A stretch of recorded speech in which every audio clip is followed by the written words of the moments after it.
Orion spacecraft. You can see the moon getting closer and closer out in the distance, and the spacecraft getting there. So right now we are 241,000 miles and counting away from Earth, and 24,000 miles away from the moon. We will pass our Apollo distance record in about 5 hours, 57 minutes and counting.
It was great working with all of y'all. I'm handing over here to Jam shortly, and this is my last shift here with y'all, so it's been a great pleasure. Y'all are doing awesome, and can't wait to see y'all backstage side.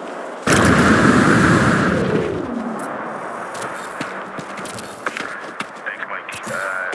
Absolutely have fun. If you want to do one final contact, we can switch over to any OE that you want. We can do as many as you want. And then one parting word, if you can please contact Frank Rubio and have him tell my kids to start emailing the other crew members here so that I can at least talk to them. That would be a huge, huge help. Thank you.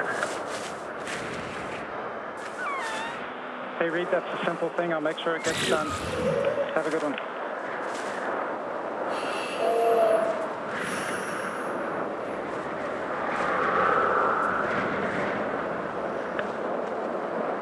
Mike, integrity, comm check.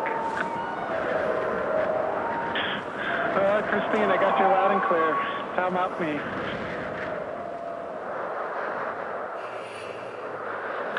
Yeah, buddy, we have you the same. It's been great working with you. Thank you for all the help and support. For sure. Y'all have been amazing. I've loved every minute of it.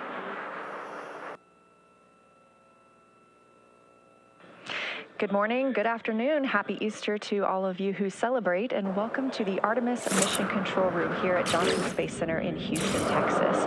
We are starting flight day 5. The astronauts just woke up at 11:05 a.m. Central Time. Currently, the teams are handing over from the Orbit 3 team to the Orbit 1 team led by Jeff Radigan here in Mission Control. It's going to be a busy day for them. Suit demo in which they will be donning their spacesuits rapidly as if they were in an emergency. 63,000 miles away from the moon, 215,000 miles away from our home planet Earth. We are MET, mission elapsed time, 3 days, 18 hours, and 28 minutes.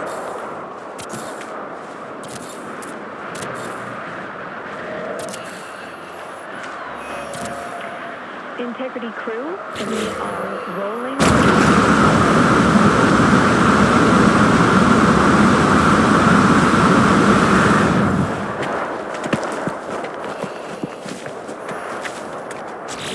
Those communications you just heard called to the crew were from Capcom Jenny Gibbons. She is a Canadian Space Agency astronaut and backup Artemis 2 astronaut. She'll be the voice you hear speaking with the crew from the ground today. That information was about the optical communications system, letting the crew know that they are going to maneuver the spacecraft to get better pointing for that optical communications. This OPCOM system allows the team to transmit science data, procedures, flight plans, communications, and more from as a link between Orion and Mission Control. These are laser communications, so they use infrared light rather than traditional radio waves, and that allows more data to be sent. Ready? You are come on board.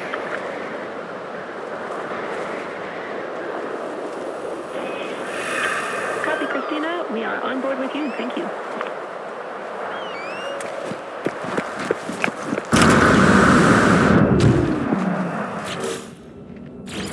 You're looking at a live view inside the Orion spacecraft, now just 61,000 miles away from the moon, the destination of this flight, and where they will arrive for the flyby tomorrow. As we get a live look inside the cabin, closest to the camera, NASA astronaut Christina Cook, and behind her, Canadian Space Agency astronaut Jeremy Hansen, his first flight to space. We are entering flight day 5, we're still in our post-sleep period and configuring the spacecraft for the day's events. Immediately upon wake-up and before the astronauts brush their teeth or exercise, they are asked to take a saliva collection. Saliva provides a unique window into human immune system functions in a deep space environment. So dry saliva is collected before during and after the mission. The crew blots it onto special paper in pocket-sized booklets.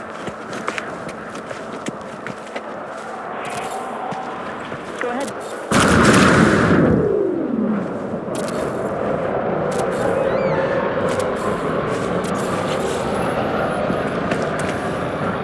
Airline priority. Can you please tell me the location for the 2 lens caps? I looked at the lens cap in the tracking plan and wasn't able to find anything. Thanks for the help. Low priority.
gratitude for that message down here, and it's wonderful to see Jeremy get that pin.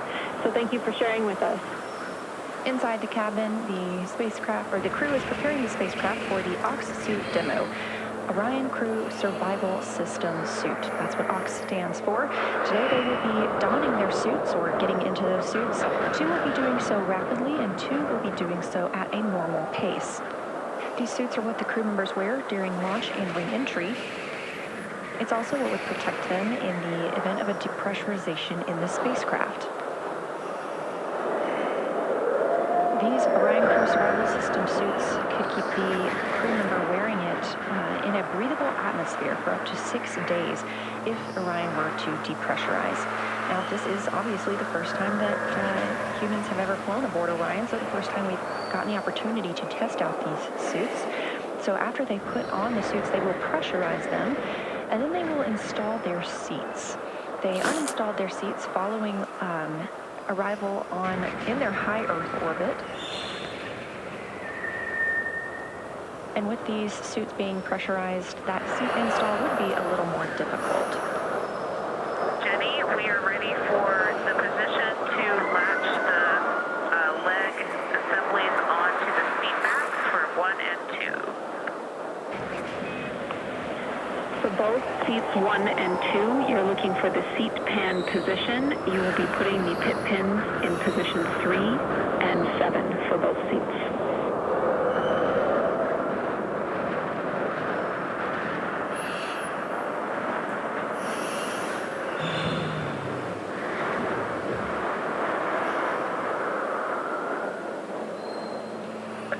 James, we are nearing the time of having y'all go off board so that we can get into our suits. Just wanted to check in with you on timing or anything else you've noted that you want to share before we get into that.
will be an approximately 19-second burn using the auxiliary engines on the Orion spacecraft. There were previously 2 other outbound trajectory correction burns on flight days 3 and 4 that ended up being canceled as it was determined they were no longer needed due to the accuracy of the translunar injection burn on flight day 2. However, the team decided to go ahead and execute this outbound trajectory correction burn 3 today on flight day 5 to ensure an accurate trajectory as the spacecraft begins to make its way around the moon and back to Earth to minimize further larger trajectory corrections that may be needed on the return journey. Integrity Houston, maneuver to burn attitude starting in about 3 minutes. Integrity Houston, we're in burn attitude.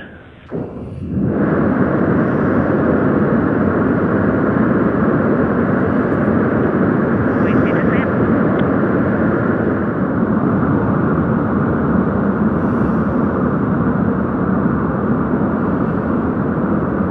This is Artemis Mission Control in Houston, Texas. We just heard that confirmation called up to the crew on board the Orion spacecraft. The spacecraft has maneuvered to the correct burn attitude in preparation for the upcoming outbound trajectory correction 3 burn scheduled to take place in about 5 minutes from now. This is Artemis Mission Control in Houston, Texas. You're now seeing a live view of the Orion spacecraft, the exterior of the spacecraft, as we are about 2 minutes out from the upcoming outbound trajectory correction 3 burn. The burn is expected to last about 19 seconds, taking place around 10:03 p.m. Central, 11:03 p.m. Eastern Time. This burn will fine-tune the trajectory of the Orion spacecraft to ensure it stays on target for its journey around the moon and back. This is Artemis Mission Control. We are about 30 seconds away from the time of ignition for the outbound trajectory correction burn. That is when the auxiliary thrusters on the Orion spacecraft service module will begin firing to complete the outbound trajectory correction burn and fine-tune its trajectory.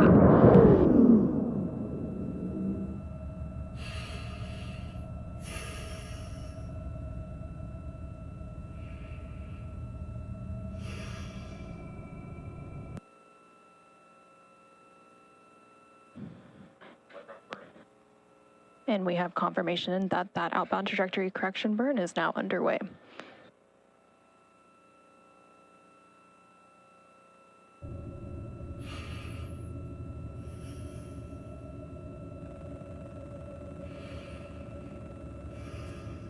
And we now have confirmation that burn has completed. Again, that was an approximately 19-second burn using the auxiliary thrusters on the Orion spacecraft service module.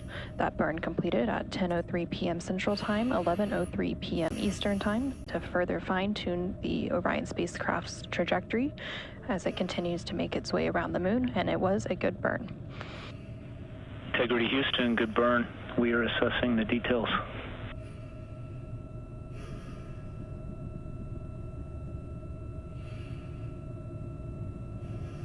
Good news, and we see the same. Thanks, Mark. Great to finally do a burn. I know. It's a nice, beautiful little burn, too. Hey, be advised we are maneuvering for opportunistic science, and you would need to configure your D5 and Z9 cameras for that, like yesterday.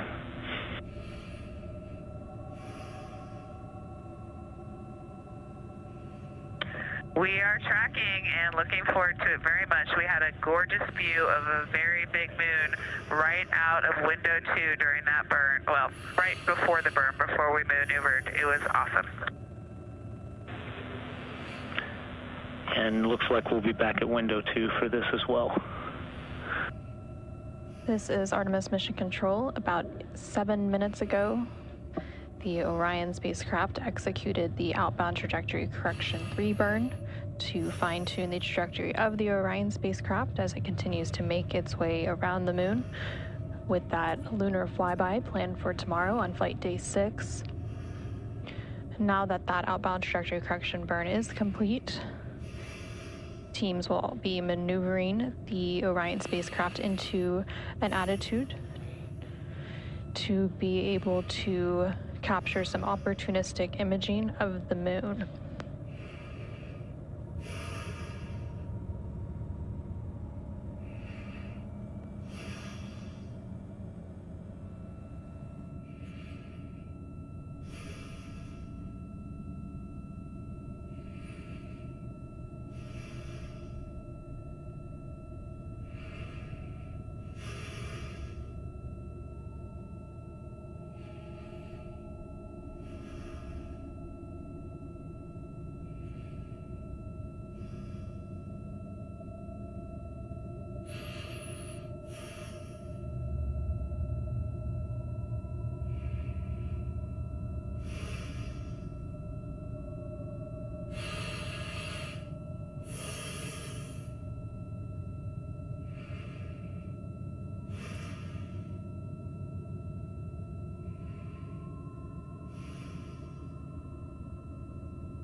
Good morning from Mission Control Houston.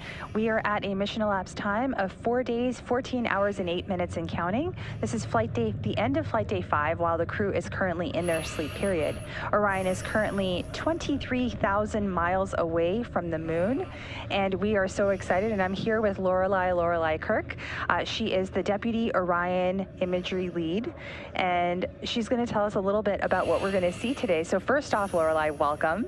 Thank you. You must be so excited for today. Yeah, I'm very excited for today. We're excited to have you. Tell us a little bit about what you're doing for the mission. So I help coordinate the planning, the acquisition, and the dissemination of all of the imagery that you're seeing for operations, medical, engineering, outreach, and science and payload. You pointed at me for outreach because our team manages all of the imagery that you guys are all seeing right now. All of the PAO imagery, that's it. Including the live views we have from our solar array wings. Yes, all of those lovely views. That's excellent. So you just came from the Orion MER. What is the MER and what console position do you sit at? So the MER is the mission evaluation room. It's sort of the back room to the MCC. That's where all the engineers sit, that we are actually what the front room goes and asks questions for if something happens. So I sit at the imagery console, and we are constantly monitoring both what flight is saying here and then also what the manager of the MER is saying. And we talk to all the disciplines to make sure that they're getting what they need.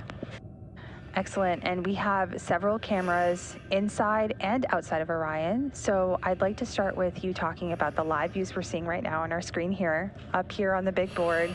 Tell us a little bit about those cameras that are on the outside of Orion. Yeah, so this is actually from a SAW camera, solar array wing. We have cameras on each of the SAW cameras, so there's 4 there, and you're currently, viewing the back side of the service module, and then you have the moon there. That is very bright because these cameras are actually set to look at the vehicle, not at the moon or the Earth or stars. They're there so that we can see the external portion of the vehicles for inspections or any issues we might come up with. Then we also have, that's another SAW view, we also have cameras, 3 cameras on the service module that look, like down the we call it the rocket cam, so it looks down the length of the service module. We have another one in the front. It's the forward bay area that will be looking at the parachutes when we deploy them for landing. So we have 9 cameras on the outside. Had to count there. 9 cameras, and because there's also the optical nav camera. Sorry, I didn't mention that one. That's People okay. are gonna question my math, so that makes 9. That makes 9 cameras. Thank you for walking us through the 9 cameras. What I can say right now is that we are in a Artemis 2 as a test flight. We are certifying this vehicle for humans to use for eventual landings on the moon, which is really exciting. And all of the cameras are pointed right now at the vehicle so we can make sure that the vehicle is healthy and remains healthy while the crew is sleeping aboard it. We're monitoring stuff here on the ground, right? Yes, it's one of those things where they sleep, we watch. Yeah, they sleep, we watch. That's a great way of putting it. And we are also looking at the sun, the stars, the planets, the moon, whenever we are going to be doing our flyby operations a little bit later on too, right? That's correct. So we'll maneuver those solar arrays, is that right? Yes, we'll maneuver 1 or 2 of them to look at the moon. We have to have some of them still in sun track because we need those solar array wings to collect our energy. Yep, we can't do anything without power. You are 100% spot on. So we went through the 9 cameras on the outside of the vehicle. Let's talk about the cameras inside Orion. There are so many cameras inside the vehicle. So let's see, we'll start with the ones that are mounted. We have one that looks at the display units that we saw on day of launch. We have 2 that look out the windows. So one of those will be viewing the moon when we're doing the flyby. So exciting. We have the docking camera, of course. Right. Then we have 2 medical ones that are attached to watch the astronauts during launch and during landing. Then we have just an enormous number of handheld cameras. So the crew has a little GoPro that they like to use for video. They have 2 Nikon D5s. That's where we get the amazing images of the moon. We got a beautiful picture of the Earth the other day. So those are two D5s. They have a Nikon Z9 camera. That's the one that we're going to be using in the future. So for Artemis 1, and then when we're on the moon. So we're kind of testing it for this mission. So we're going to compare the D5 and the Z9 to see how it looks taking pictures of the moon. Then we have 5 different Nat Geo cameras for their documentary. Then we have each astronaut has both an iPhone and a tablet.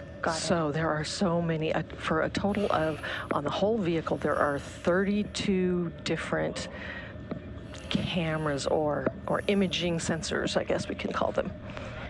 That is so exciting. And you know what? I am so impressed that you were able to describe that many cameras and with such incredible detail and precision. We've been living it for years now. So tell me about that. That was going to be my next question for you, is how does the team prepare for something like this? You know, something that is so far in the future, something that we are doing again. The last time we were there was 1972 with Apollo 17. This is a similar flight plan where we're going around the moon like we did for Apollo 8. There's a lot of variables here. So how does the team prepare? So we started planning for this mission before Artemis 1. So we started planning for Artemis 2 back in 2021. We've been planning it for years now. Wow. So first we sit down with all of the various groups and we find out what kind of imagery they think they're going to want. Right. So from there we can plan. Sometimes we have to limit expectations because you're not always going to get 4K video from everything. Right. Not all our cameras are capable of that. Right. So we have to balance what the engineering needs are, what the science needs are, what the crew would like, what operations might need. And so we plan it out, looking at the constraints we have. We go day by day. And then, of course, after you publish the plan is only as good as until the point you publish it. And then, of course, all the changes start getting made.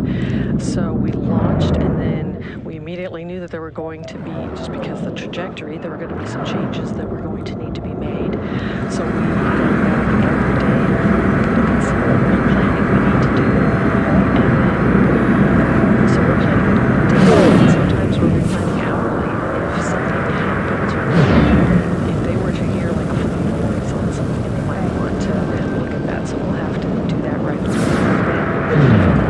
How to do it, what camera settings to set, and everything else. It's very different taking pictures in space than from taking pictures on the Earth. I can imagine.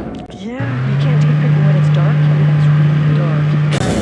As you guys have probably seen, the vehicle is either white or it's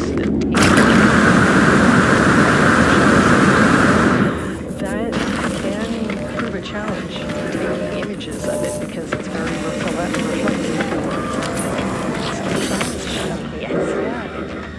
Well, first and foremost, I want to thank you and the team for all that you've done, because for those of you who are watching us right now, it's thanks to people like Lorelei and folks that support her that we're getting all of this live video down to show you if you're following NASA on any of our social media channels, at NASA, at NASA Artemis, our Flickr pages, on Instagram, on X, on Facebook, any platform that you can probably see where NASA is present, we are sharing updates, and leading up into today's lunar flyby, we do plan to share even more updates. And of course, it should be noted that this is a test flight. So things, right, they may not perform as we're anticipating, and that's okay as long as the crew is safe and we are getting information out to everybody watching in real time as quickly as the team can work. So today, and it continues to be busy all the way through the construction. How are you feeling? I am so excited, and I'm a little apprehensive because everyone's relying on the cams watching. But moon missions have a special place in my heart. My father worked on the Apollo Saturn V rocket for Apollo missions, so I've always been excited by the moon, and it's just I wish he was still alive to be able to see this, because this is just everything. I'm sure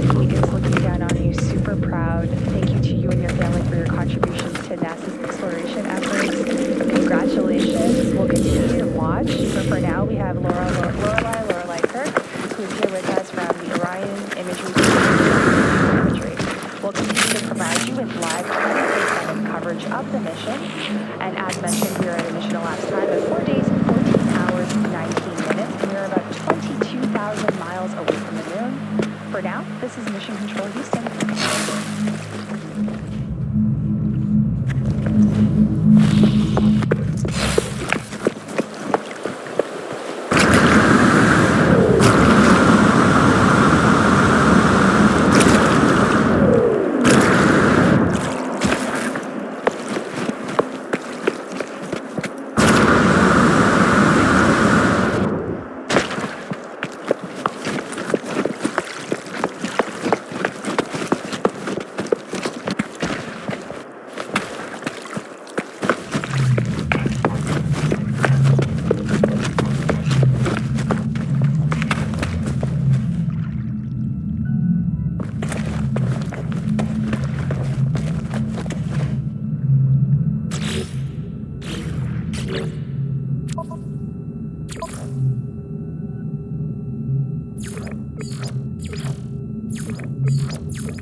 Suit power cells depleted.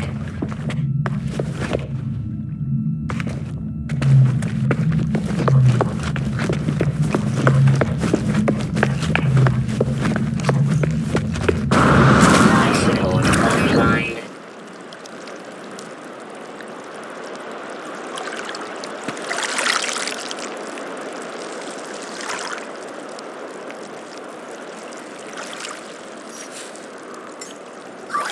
Technology recharge. Technology recharge.